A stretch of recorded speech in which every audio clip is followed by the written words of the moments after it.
Back when I was 20, during the summer before my senior year of college, I landed an internship at a financial services firm downtown.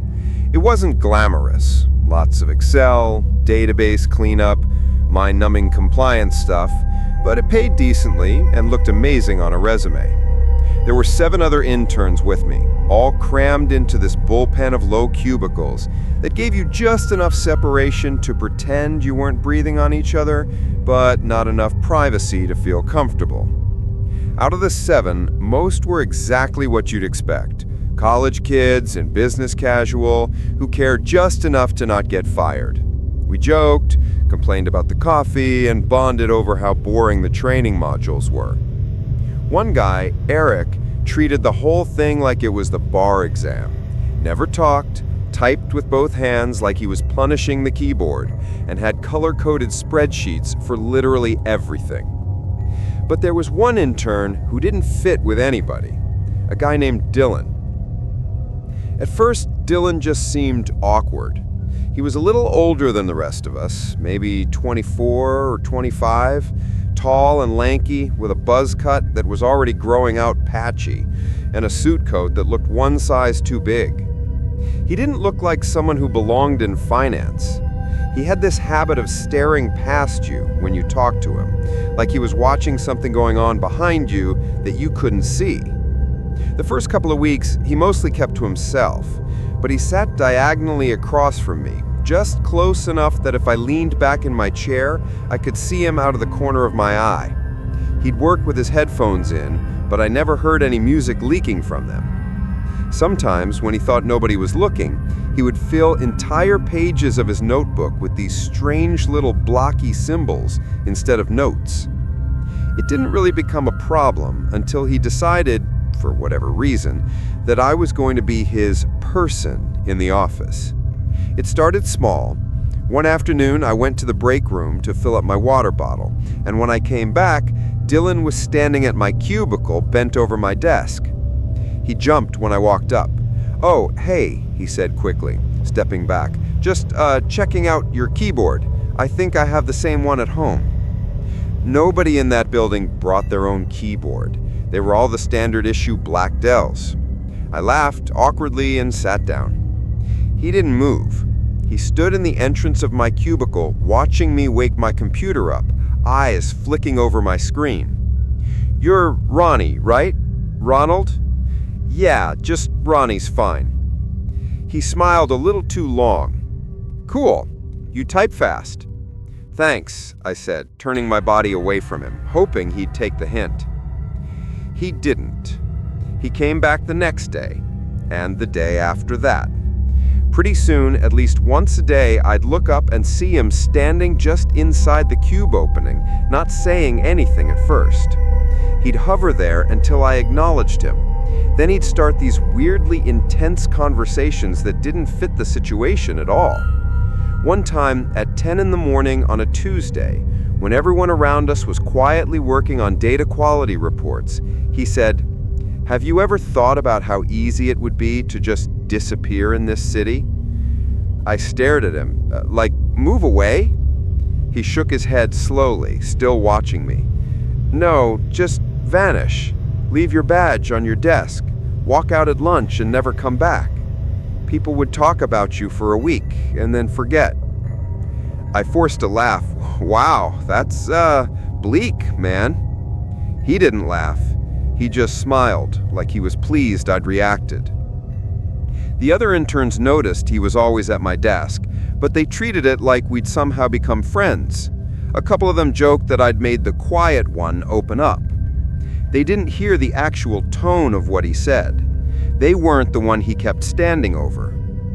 Over time, he escalated in a way that was hard to explain if you weren't the one sitting there. He'd come to my cube and start reciting weird facts he'd memorized. How long it takes a body to decompose in water versus dirt. How often people die in elevators. Bizarre statistics that had nothing to do with finance or work. Bet you didn't know, if an elevator drops more than 3 floors, statistically you're dead before you hit the bottom. Your organs slam against your spine. It's like instant reset. He said it while grinning, like he'd just told me a fun trivia fact. I told myself he was just socially clueless, maybe a true crime obsessive who didn't realize how creepy he sounded. I tried hard not to be that guy who complains about someone just for being weird. Then he started knowing things he shouldn't know. One Monday he walked up and said, "How was your sister's recital?" I froze. "What?" "Your sister, the piano recital. You went home this weekend, right?" I hadn't mentioned that to anyone at work. I hadn't posted anything about it online. The only way he could have known was if he'd really dug for it. I laughed it off. "Yeah, it was fine. How'd you know about that?" He shrugged one shoulder. "You talk in your sleep sometimes," he said. My heart dropped into my stomach. "What?" He cracked a smile. "I'm kidding, Ronnie. You should see your face." I stared at him, trying to decide if he was actually joking. He finally chuckled, shook his head, and wandered away. That night, I went looking through my social media, trying to see what I had public. I realized my Venmo was visible. I'd sent my sister money with a caption about, "Good luck at your recital." It was a stretch, but technically there if you were weird enough to go looking. That made me feel worse somehow. About 6 weeks into the internship, on a Thursday night, I was at home eating leftovers and scrolling my phone when I got a call from an unknown number. No name, just hello. For a few seconds there was nothing. Then I heard breathing. "Hello?" I said again, ready to hang up. A familiar voice came through the line, low and flat. "When the elevators drop, no one hears you scream until the doors open." He stretched the words out, almost sing-song. It was Dylan. "Is this Dylan?" I asked. He burst out laughing, too loud, too sudden, this high-pitched hysterical sound that didn't match the way he acted at work. Then the line went dead. I stared at my phone. I hadn't given him my number. We weren't friends on anything. I texted the number. "Who is this?" A few seconds later, it bounced back. Message not delivered. When I tried to call again, it rang once and cut to that generic, "This number is not in service" tone. A reverse lookup said it was a VoIP line registered to some generic telecommunications provider. No name, no company. I barely slept that night. I told myself he must have found my number on some internal contact list, made a stupid joke, and then deleted the temporary number he'd used. That should have made it better. It didn't. On Monday, when I got to the office, Dylan's chair was empty. His notebook and half-dead plant were gone. I didn't see him anywhere. Around mid-morning, I went to our supervisor, a middle-level guy named Martin, and asked as casually as I could if Dylan had access to our personal contact info. He frowned. "No, interns don't see HR files." "Why?" I hesitated and then said, "He called me from some weird number last week. I was just wondering how he got my phone." He sighed. "You don't have to worry about him anymore. We let him go Friday. Performance issues plus some inappropriate comments in meetings. He's not coming back." A couple of the other interns overheard that and came over. One of them immediately said, "Dude, I always thought that guy was off. He'd just stand next to my desk and stare at my screen without saying anything." Another one said he'd made some uncomfortable remark about how nobody will remember you if you die before 30. I told them about the elevator comment on the phone. We all agreed it was messed up, but everyone acted relieved he was gone. Martin told me if Dylan ever contacted me again, to let him know and he'd loop in HR. For about a week, nothing happened. No weird calls, no strange emails. I let myself relax a little. I convinced myself that whatever was going on in Dylan's head was no longer my problem. Then about 10 days later, one morning I was getting ready for work when my phone buzzed with a text from an unknown number. No name, just, "Running late? Watch your step by the elevators today." My hands went cold. I texted back immediately, "Who is this?" No answer. The number wouldn't accept calls. When I Googled it, I got nothing, just a generic mobile unregistered label. If I had any doubt before about who it was, that erased it. I seriously considered calling in sick, but the idea of sitting at home feeling watched felt worse. So I went to the office. I took the stairs to the 14th floor instead of the elevator, heart pounding the whole time. We had badge access to enter our section. When I scanned mine, the light turned green. The moment I walked in, Martin waved me over. "Hey, did you badge in already?" he asked. "Yeah, why?" He frowned at his screen. "Security called this morning someone was trying to use an invalid badge at our turnstiles. Said it pinged as an inactive intern profile from this floor." He shrugged. "Probably a system glitch." He frowned at his screen. "Security called this morning. Someone was trying to use an invalid badge at our turnstiles. Said it pinged as an inactive intern profile from this floor." He shrugged.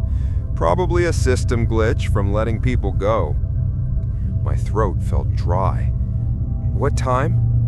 "Like 7:45, before anyone was on." He looked at me.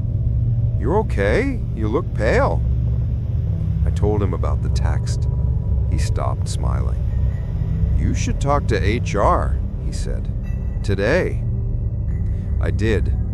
They took it seriously, at least on paper.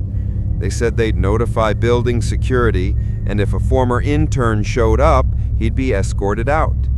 They suggested I block unknown numbers and avoid engaging. None of it really addressed the fact that someone with a fixation on me apparently knew where I worked, when I came in, and how to get close enough to mess with the badge system. The incident that finally pushed me over the edge came a week later. It was stupid early on a Saturday morning, 5:30 in the morning. I had stayed at my parents' house the night before because we were going to a family event out of town. I woke up because I heard a car idling outside. Our street is quiet. That's not a normal sound that early. Half asleep, I went to my bedroom window and lifted the blinds. Parked directly across from our driveway, under the yellow glow of the street lamp, was a dark sedan I didn't recognize. The driver's side window was down halfway.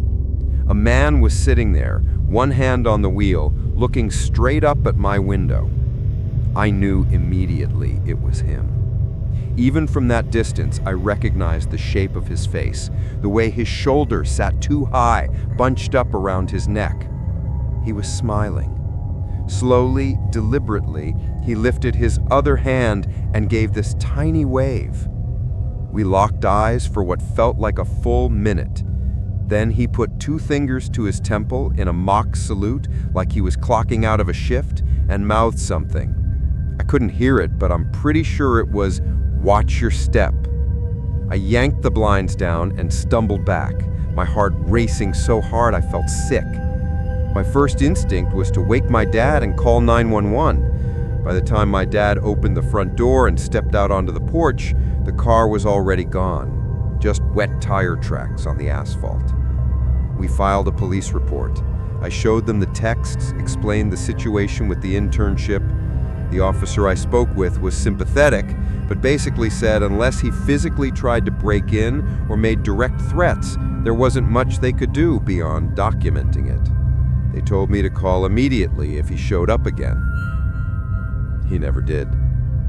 I finished the internship that summer. My boss offered me a full-time spot after graduation. I ended up turning it down. I told them I wanted to try something different, that the reality was I didn't want any reason for Dylan to ever know where I worked again. It's been a few years now. I haven't heard his voice, haven't seen his name pop up anywhere. Eventually, I convinced myself he must have moved on, found some other fixation, or gotten help. But sometimes when I'm waiting for an elevator alone and the doors take a little too long to open, I think about that first phone call. I hear his voice in my head saying, "When the elevators drop, no one hears you scream until the doors open." And I was 17 when this all happened.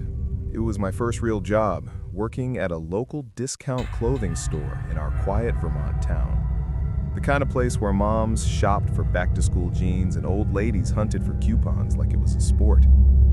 For me, it was just a way to get some money and a reason not to be bored at home all summer. I actually liked it at first. The work was easy. Fold clothes, ring people up, answer the occasional question about where the fitting rooms were. Most of my coworkers were around my age or a few years older. During slow shifts, we'd gather near the front registers, leaning on counters, sharing earbuds, talking about school, music, whatever drama was going on in town. How strict things were depended on the shift supervisor. If one of the younger ones was in charge, people had their phones out behind the counter, we'd talk between customers, and nobody cared as long as we jumped into action when someone walked in. There was one coworker I didn't know very well at first, a guy named Mark. He was 23, I think, a little awkward in that doesn't quite fit anywhere way. Tall, kind of lanky, with longish hair that never looked fully brushed, and these big glasses that made him look like he was always squinting at something just out of reach. He worked mostly in the stockroom and on the floor, restocking racks and hauling boxes, so we didn't interact much face to face. He was quiet, always polite if you said hi, but he didn't joke around with the rest of us at the front. A few weeks into the job, one of the senior cashiers added me to a big group chat for the younger employees. It was mostly shift swaps, memes, and complaining about weird customers. Mark was in it too, but he rarely said anything. Every once in a while he'd react to a meme with a LOL 3 hours after everyone else had moved on. Then, one night, he messaged me directly. At first it was normal stuff, like, hey, are you working Saturday? Do you know if we're allowed to swap breaks? Questions like that. I answered politely. It felt rude not to, and I didn't want to create weirdness with someone I had to see at work several days a week. But then the questions started drifting into my personal life. What kind of music are you into? What do you do after you close? Just go straight home? Do your parents make you text when you get off shift? On their own, none of those were horrible. I tried to assume the best, that he was just trying to make conversation. But the tone was off.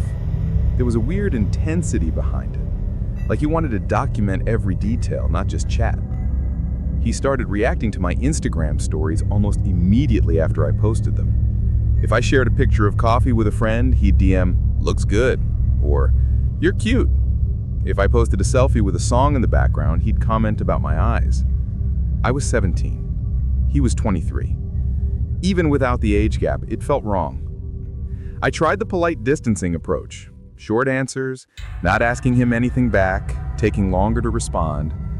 That only seemed to make him more persistent. He'd send 3 or 4 messages in a row if I didn't reply. You there? Did I say something wrong?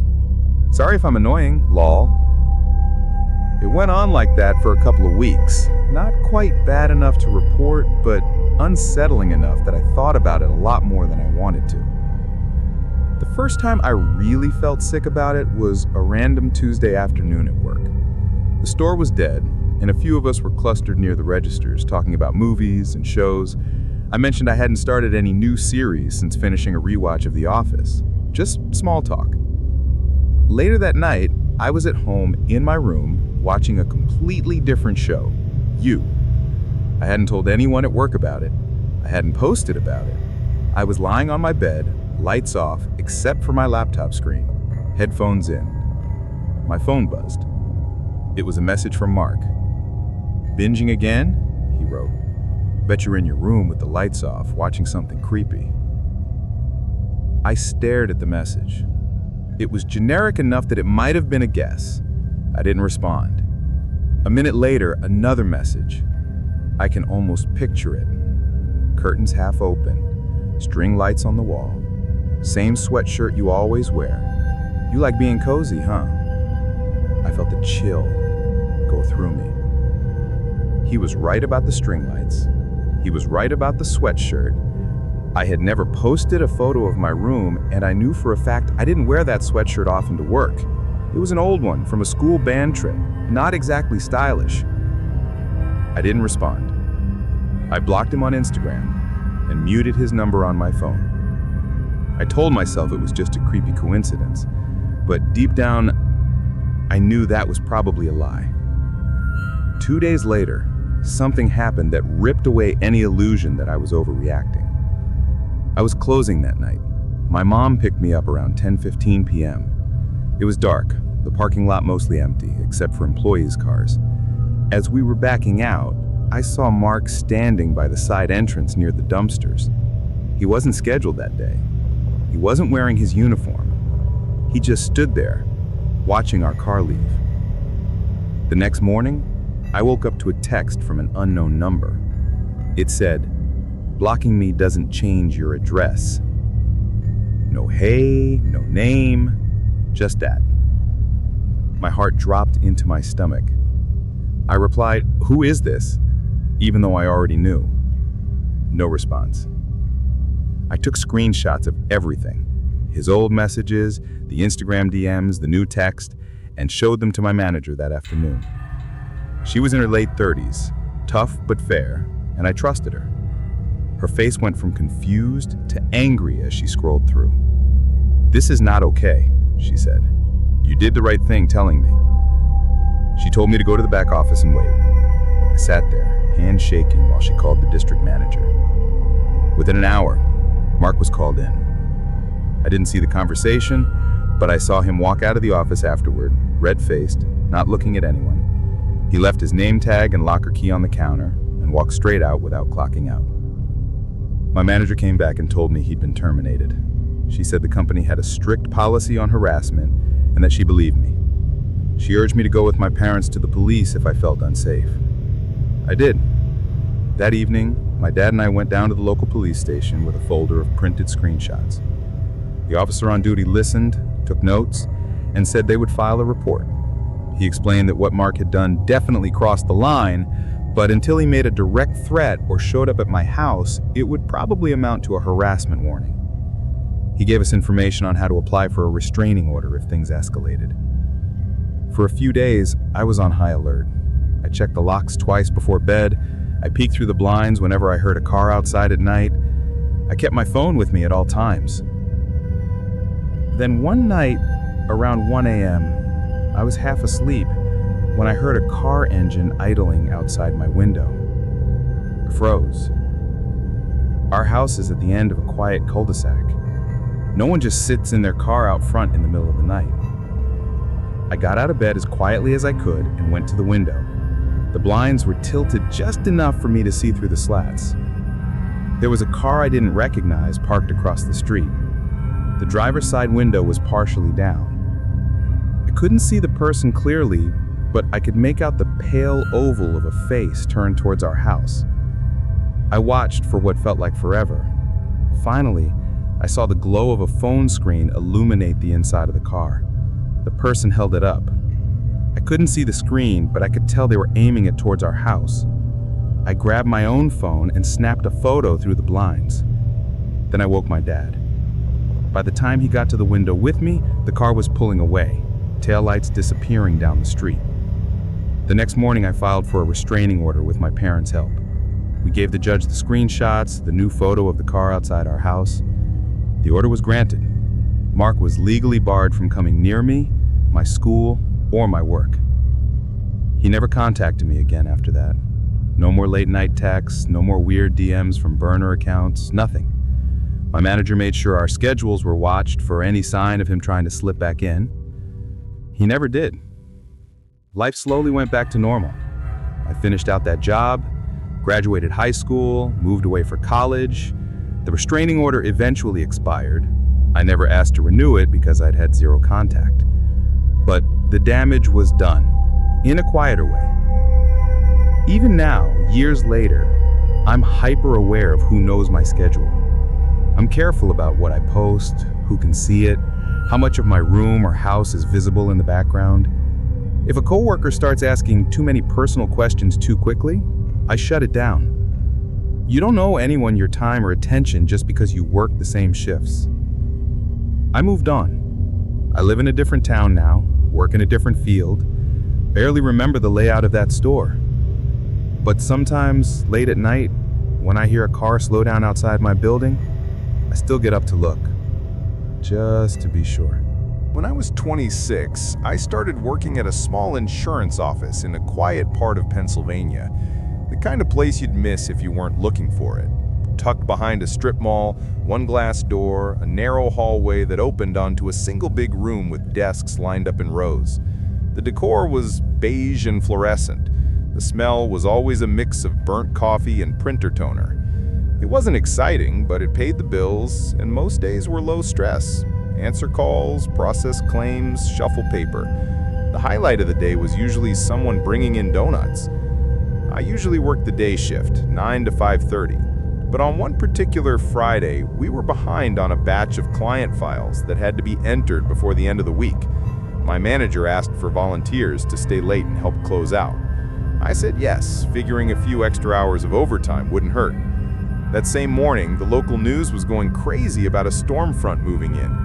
Severe thunderstorm warning, high winds, possible flash flooding, all the greatest hits. The sky already looked wrong when I drove in, this heavy purple-gray smear hanging low over the town. By mid-afternoon, the first fat drops of rain started smacking against the windows. By 4 p.m., it was like someone had turned a fire hose on the building. Sheets of rain hammered the glass. Thunder hit so hard the light fixtures rattled. Around then, our manager decided to let most of the staff leave early before the roads got worse. Only 2 of us stayed, me and a newer guy named Casey. Casey had started about 2 weeks earlier, early 30s, tall, broad-shouldered, with a buzz cut and a permanently serious face. He answered phones in this flat, almost robotic tone that clients actually seemed to like because he never sounded emotional. He was polite, but off. There was something about the way he appeared wherever I was that I couldn't quite explain. If I got up to make coffee, he'd be there within a couple minutes, just standing by the counter, not even getting anything. If I went to the file room, he'd wander in right after with some flimsy excuse like just checking on the printer. I told myself it was coincidence. New job, very small office, we were all in each other's space. By 5 p.m., the rain was so heavy you couldn't see the cars in the lot from the front window. Lightning flashed almost constantly, turning the parking lot into a stuttering slideshow of white shapes and black shadows. The building felt hollow with everyone else gone. Casey sat 3 desks down from me, facing the opposite wall. I could see the back of his head over my monitor. He didn't talk, he didn't get up. He just sat there, typing something slowly and deliberately. Every now and then I'd glance up and catch the reflection of his face in the darkened front window. He wasn't looking at his screen. He was looking past it, toward me. Around 6:15, the power flickered. The overhead lights bimmed, the computers beeped, then everything snapped back. Both of us did that nervous little laugh people do when they're pretending they're not worried. "Great timing," I said, "right when we're behind on everything." Casey didn't respond. About 10 minutes later, the building shook with a crack of thunder that sounded like it landed on the roof. The lights went out completely. For a moment, all I could see was the afterimage of my monitor burned into my eyes. Then the emergency lighting kicked in, dull orange strips along the ceiling that made the office look like a low-budget horror movie set. The rain and wind were suddenly twice as loud. Without the constant hum of the HVAC and computers, the storm felt like it was inside the walls. I called out, "Guess that's our sign to go home, huh?" No answer. I stood up. Casey's desk was empty. His chair was pushed back slightly, like it'd just gotten up. I walked toward the front door, intending to at least see what it looked like outside. The glass was a sheet of moving gray, rain blown sideways. I tugged on the handle. It didn't budge. We had a deadbolt we usually didn't use during business hours. I assumed our manager had thrown it on his way out. I reached for the lock. It was already turned. Behind me, I heard the soft jingle of keys. I turned. Casey was standing about 10 feet away, in the middle of the room, holding a small flashlight down at his side. Its beam cut across the floor between us, lighting the edges of desks. "Storm's bad," he said. His voice sounded different in the quiet office, lower somehow. "You don't want to be out in that." "I'll take my chances," I said, trying to keep my tone light. "I live like 10 minutes away." He shook his head slowly. Roads flood, trees come down, people get trapped in their cars. I forced a laugh that felt too loud in the dim room. Okay, Weather Channel, I just want to see if my car is floating away yet. He didn't smile. He just watched me. The flashlight beam stayed on the floor. I'm gonna call my boyfriend, I said, more to myself than to him. Let him know what's going on. The break room, where the landline was down the hallway. As I walked past Tacy, I felt him pivot to follow me with his eyes. He didn't move. In the break room, I pulled out my cell. No signal, just a red X where the bars should have been. I frowned and picked up the office phone. Dead. Not even a dial tone. I swallowed and turned around to head back out. Casey was standing in the doorway. I hadn't heard him move. He held the flashlight under his chin now, like a kid telling a ghost story at a sleepover. The light threw weird shadows up his face, making his eyes look sunken and his cheekbones too sharp. He had this half smile that didn't reach his eyes at all. "Phones are out," he said softly. "I noticed," I said, my voice thinner than I wanted it to be. Do you have signal?" He tilted his head. "Nope." We stood there for a second. Rain pounded the roof. Somewhere in the back, something creaked as the wind gusted. "I'm just gonna grab my stuff," I said finally. "If it lets up even a little, I'm leaving." He stepped sideways, leaving the doorway clear, and gestured with the flashlight like he was some kind of usher. I brushed past him as quickly as I could without actually running. My cubicle felt like the only territory that belonged to me. I shoved my things into my bag with clumsy hands and took a deep breath. There was a back exit by the file room that led directly to the lot. We almost never used it, but it had a simple push bar, no deadbolt. If the front door was locked, I'd try there. I glanced over my partition. Casey was nowhere in sight. I headed down the hallway toward the back. The emergency lights were weaker here, just little square fixtures near the ceiling, casting long, weird shadows. The air felt heavier, like the storm had pressed its weight down into the building. When I reached the back door, I felt a brief wave of relief until I saw the chain. Someone had looped a heavy metal chain through the push bar handle and around the side rails, fastening it with a padlock. It hadn't been there earlier in the day. I tugged anyway, like maybe it would magically give.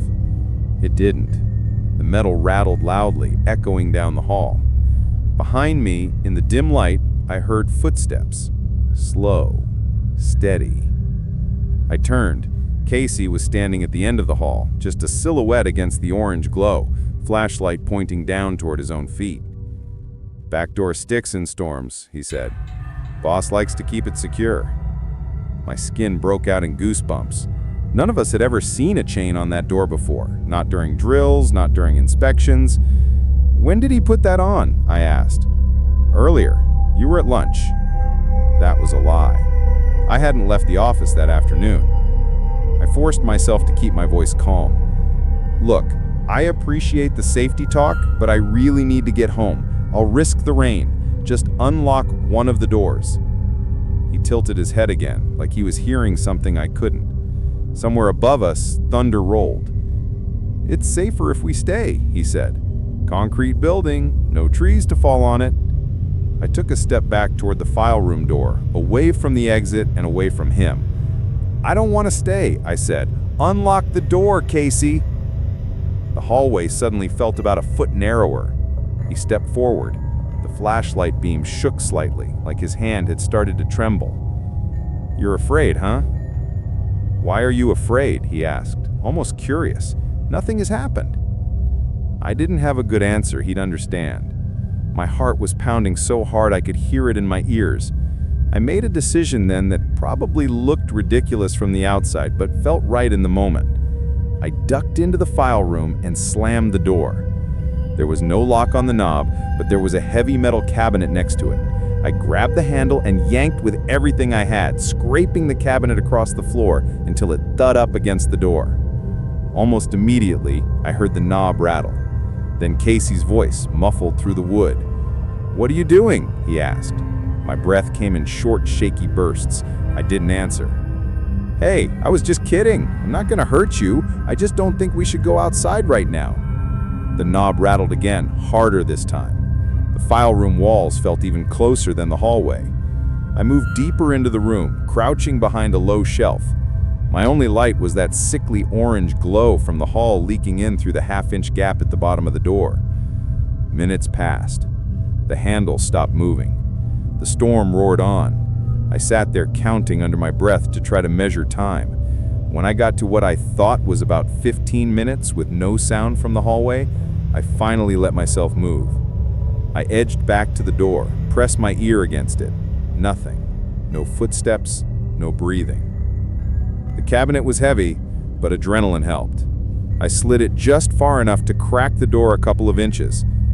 The hallway outside was empty, lit only by that faint orange light. I stepped out, my shoes squeaking on the tile. Every sound felt too loud.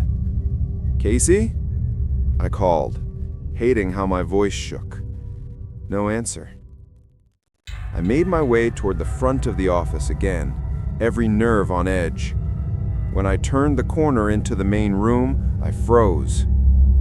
The front door was open.